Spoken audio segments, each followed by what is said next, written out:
In the heart of the city stood a quaint toy store, a sanctuary where joy was measured in smiles and laughter. That's where my story begins, where fate decided to play its hand. I'm Lily, a 29-year-old who found solace among the aisles of toys, each one holding a story waiting to be told. It was a regular day, the store buzzing with the usual chatter, when he walked in, Jake, the man who unknowingly was about to turn my world upside down. He wandered through the aisles with a look of determination, his eyes scanning the shelves for the perfect gifts. "Excuse me," he said, approaching me with a gentle smile, "I'm on a mission to find the coolest toys for the children of my friends. Any recommendations?" I smiled, pointing towards the latest action figures. "You can't go wrong with these. Kids love them, and they're our top sellers this month." Jake picked up one of the figures, examining it with an intrigued expression. "Looks like you really know your stuff. Do you enjoy working here?" I laughed, a warm feeling blooming inside. "I do. It's more than just a job. It's like being a part of countless happy childhood memories. But tell me more about you. Is being the cool uncle a full-time job?" His laughter echoed through the store, a sound that felt oddly comforting. "It feels like it sometimes. But seriously, my family is pretty big, parents, 2 younger sisters. One is about to get married and move to another city. It's chaotic, loud, but I wouldn't have it any other way."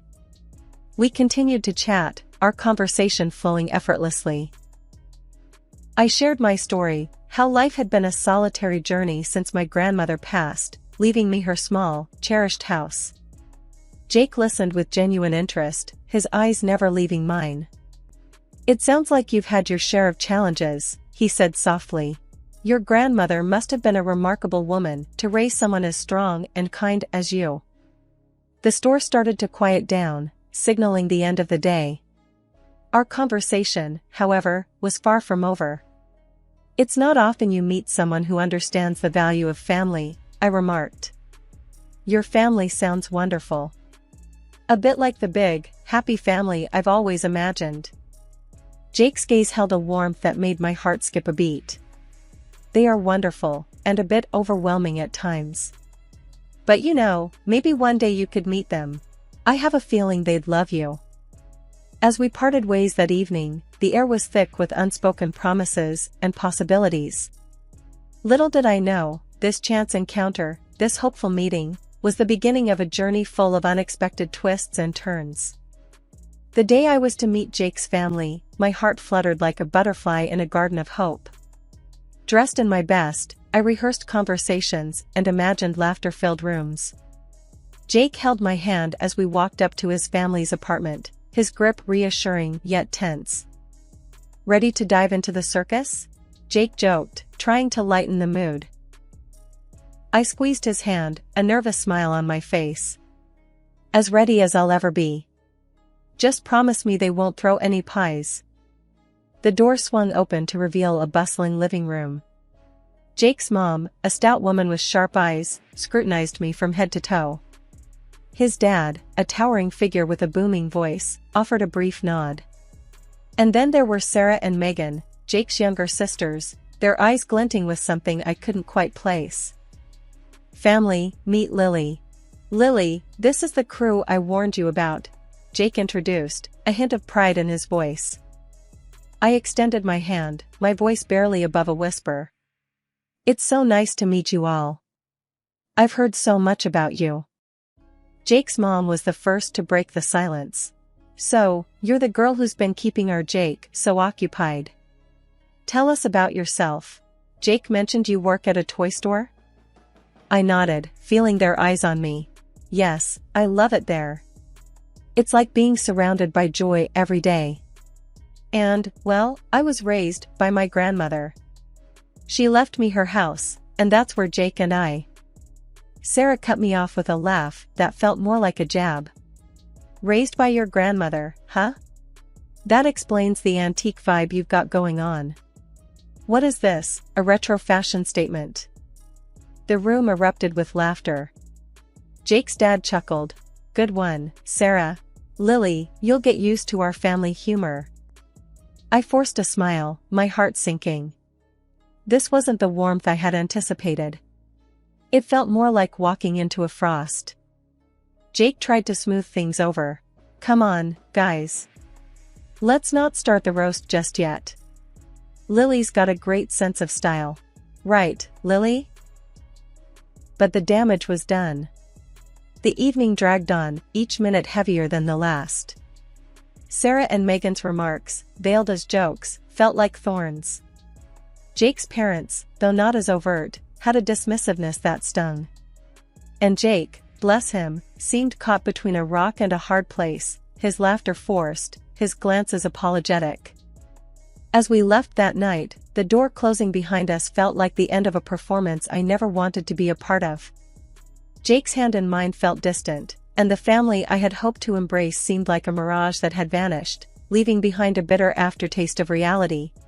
Sorry about that, Jake murmured as we walked down the corridor. They can be a bit overwhelming. But it'll get better, I promise. I nodded, the words tasting like ash. It's fine, Jake. Maybe it's just first meeting jitters. But deep down, I knew. This was more than jitters.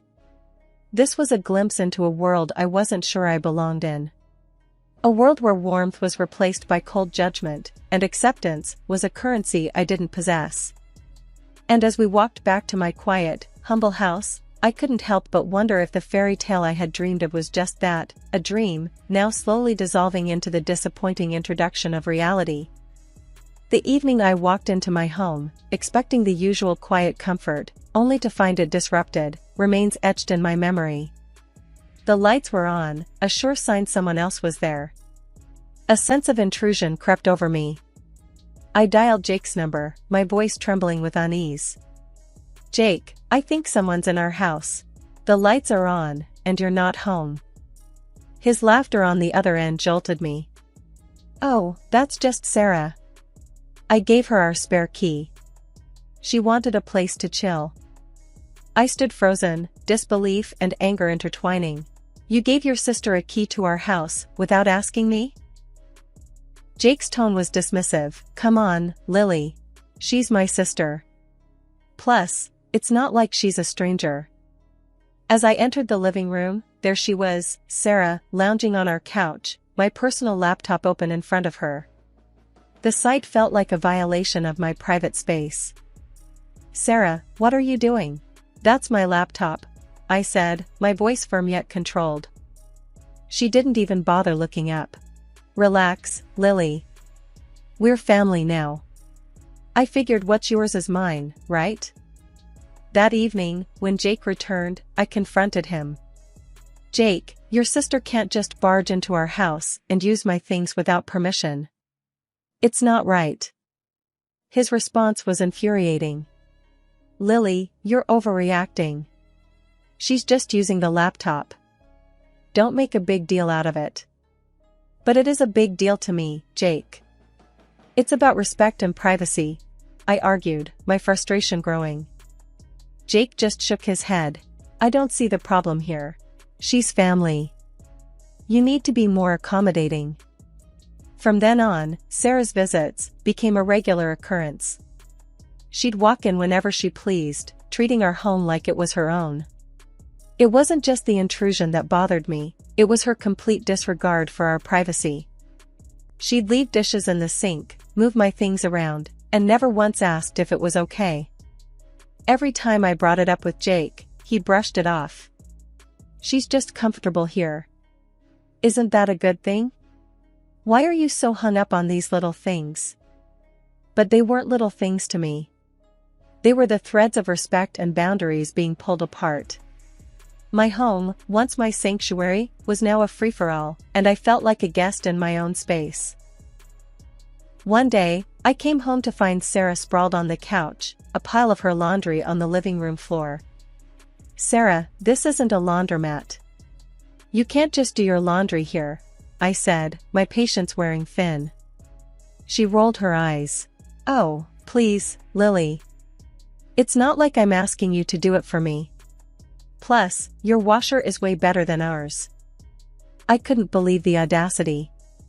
This was more than just familial comfort, it was entitlement. And Jake's inability to see that, to stand up for our space, was driving a wedge between us. Weekends used to be my retreat, a time to unwind and recharge. But that changed when Jake's family decided our home was their new weekend getaway. It started one Saturday morning. I was greeted not by the quiet I cherished, but by the loud chatter and laughter of Jake's family sprawled across my living room. "Morning, Lily. Hope you don't mind, we thought we'd spend the day here. Our place is a bit cramped at the moment," Jake's mom announced cheerily as if they'd done nothing out of the ordinary. I stood there, dumbfounded, my private sanctuary turned into a public domain without my consent. Sure, I wasn't expecting visitors, but make yourselves at home," I managed to say, the words tasting bitter. Jake, who had seemingly forgotten the concept of personal space, chimed in. "Isn't it great, Lily? The more, the merrier, right?" The day dragged on, their presence an overbearing weight. The living room, once my haven of peace, was now a mess of loud conversations, clutter, and the overwhelming scent of food. They acted as if it was their right, their house. As the day turned into evening, Jake's mom called out from the chaos, "Lily, dear, could you whip up something for dinner? You're such a fantastic cook, and we're all famished." The audacity of the request left me reeling. "Actually, I was planning to order in tonight," I replied, trying to mask my frustration. Jake's dad laughed, a booming sound that filled the room. "Why order when we have a chef in the house? Come on, Lily, show us what you've got." I felt trapped, my own desires and comfort overshadowed by their imposing presence. Cooking in my kitchen, I felt like a stranger, an outsider catering to the whims of uninvited guests. Later that evening, I tried to talk to Jake about it. "Jake, this isn't working for me. Your family can't just take over our home every weekend." Jake, ever the family man, just shrugged. "They're just being family, Lily. This is what families do. You're overthinking it." "But it's our home, Jake. Our space. There should be limits, boundaries," I argued, my voice a mix of plea and demand. He didn't get it, or he chose not to. "Lily, they're not doing any harm. We have the space, why not share it?" I went to bed that night with a heavy heart, the sounds of their laughter and chatter a stark reminder of how my sanctuary had been breached. My home, my rules, my peace, all invaded without a second thought. And the man I shared my life with couldn't, or wouldn't, see the lines being crossed. The once peaceful sanctuary of my home had become a battlefield, the air thick with tension and unspoken words. After countless disputes over the invasion of my privacy, I had retreated to my bedroom, the only space I foolishly thought was still mine. But even that last refuge was about to be snatched away. It was early Saturday morning, the kind of morning where the world should have been still and quiet. But tranquility was a stranger in my own home. I was jolted awake by the sound of my bedroom door being flung open. Disoriented, I blinked against the harsh light as the figures of Jake's parents loomed in the doorway. What are you doing?" My voice was barely a whisper, shock rendering me almost speechless. They didn't even flinch at my obvious discomfort. Instead, Jake's mom, with a sweep of her hand that felt like she was claiming territory, announced, "We've decided this will be our room now. It's the nicest in the house, after all." Jake's dad nodded in agreement, his eyes scanning the room, not as a guest, but as someone assessing their property. "Yep, this will do. And don't worry, we left our apartment to Sarah. She needs it more than we do." Their words hit me like a physical blow. This was no ordinary intrusion, this was a full-blown takeover. My room, my private space, was being stripped away right in front of me. Shaken, I scrambled out of bed and found Jake in the kitchen, oblivious or indifferent to the chaos. "Jake, we need to talk. Now. Your parents can't just take over my room like this." Jake sipped his coffee, unfazed. "Lily, Why are you making such a big deal out of this? They're just trying to be comfortable. Besides, you can stay in the attic, right? His words stung more than I thought possible.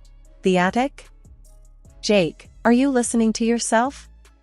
This is my house, and your family is treating it like a hotel. He shrugged, a gesture that spoke volumes of where his loyalties lay. Well, it's their house too now. You can fix up the attic. It could be a nice project for you.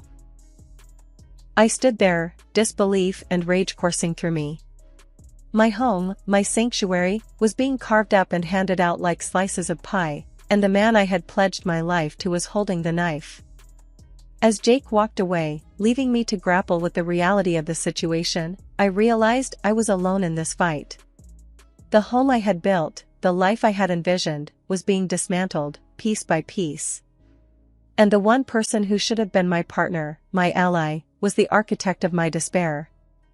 But as I stood in the shell of what used to be my refuge, a fierce determination took root.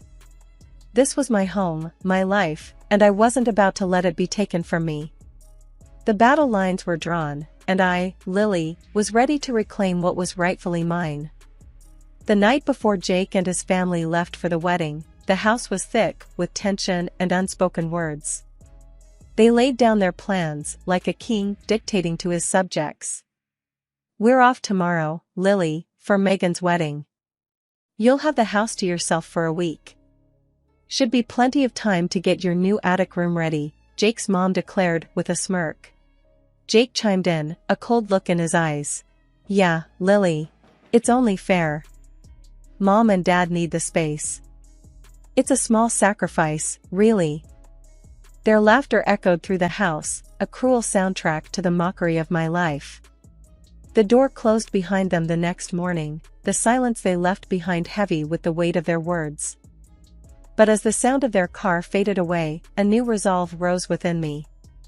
I had always thought a big family was a blessing, but their presence in my life had turned into a curse, one I was determined to break. The first step was clear and unwavering. I marched to the local hardware store, the determination in my steps ringing louder than the jingle of the door as I entered. I need new locks for my house, I declared to the clerk, my voice a mixture of resolve and newfound strength. As I returned home, the new locks in hand, each click and turn of the screws as I installed them felt like a proclamation of my independence, a reclamation of my space. This house, filled with memories of my grandmother and the dreams I had for my own life, was mine and mine alone. With the new locks firmly in place, I turned my attention to the next task. Jake's belongings, once scattered throughout the house, were methodically packed away. Each item I placed in the boxes was like shedding a layer of the life I no longer recognized. As the week passed, my anticipation grew. The day of their return loomed over me, but the fear that once might have gripped me had transformed into something fiercer, a readiness to confront whatever came next. And then the day arrived. The sound of their car pulling up, the confused voices as they found their keys no longer worked, the rising volume as reality set in, it was a symphony of my making. What's this, Lily? Playing games now? Open this door. Jake's voice was a mix of command and desperation, his words hammering against the firm resolve that shielded me. I opened the window slightly, my voice steady and unwavering. It's no game, Jake. It's reality. The reality where I reclaim my home and my life. Your things are outside. You can take them and go. His mom's voice cut through next, sharp and accusatory. You think you can just throw us out like trash? After we welcomed you into our family? The irony of her words almost made me laugh. Welcomed? No, you invaded, you disrespected, and you overstepped every boundary. This is my home, and it's time you all accepted that. The voices rose, a cacophony of disbelief and anger. Jake's dad, his voice booming, joined in. You can't do this to us, Lily. We're family. Family sticks together.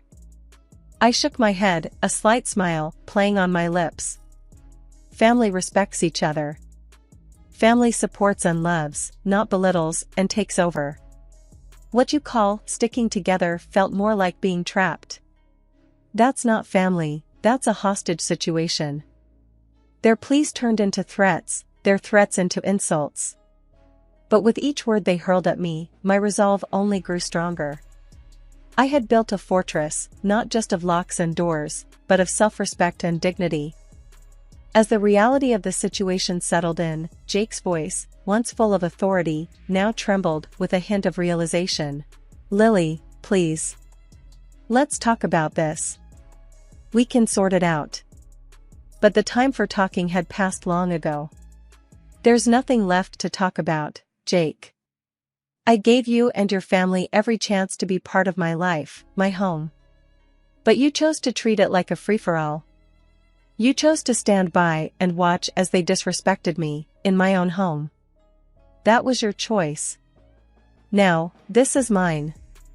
The neighbors, drawn by the commotion, watched from a distance. Whispers and glances were exchanged, the drama unfolding before them, a stark reminder of how quickly the veneer of civility can crack. And when the noise became too much, when the insults and the banging on the door threatened to breach my newfound peace, I called the authorities.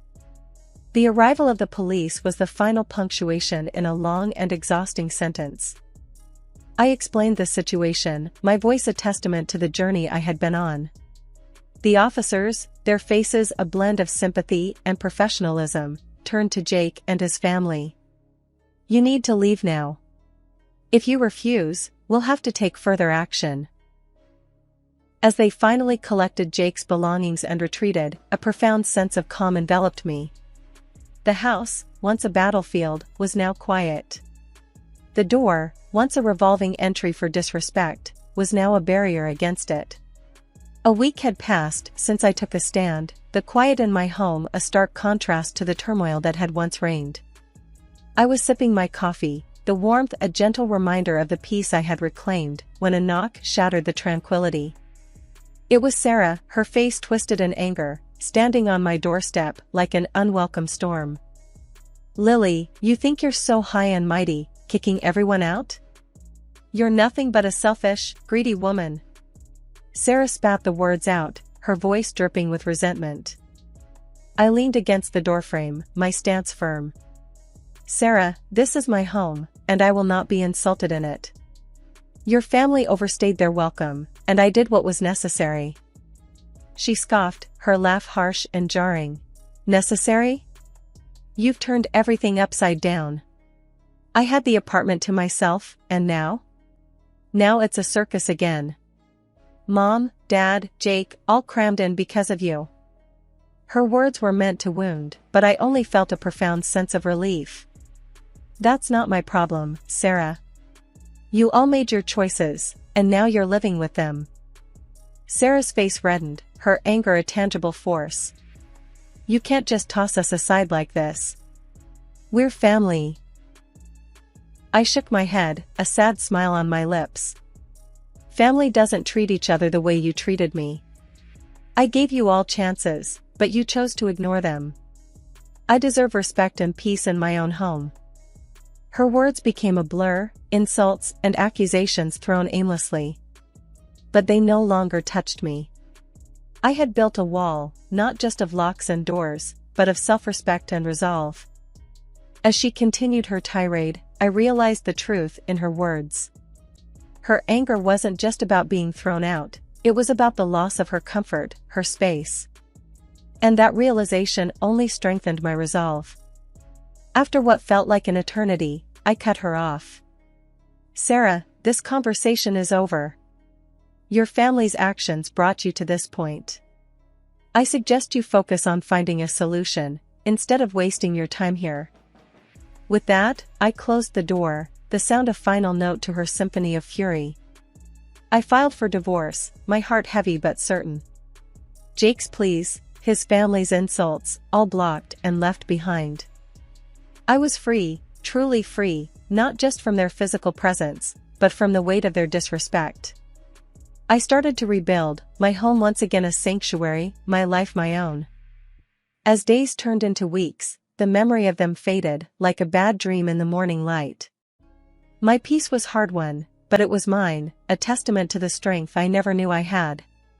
And in that peace, I found not just solace, but a profound sense of triumph.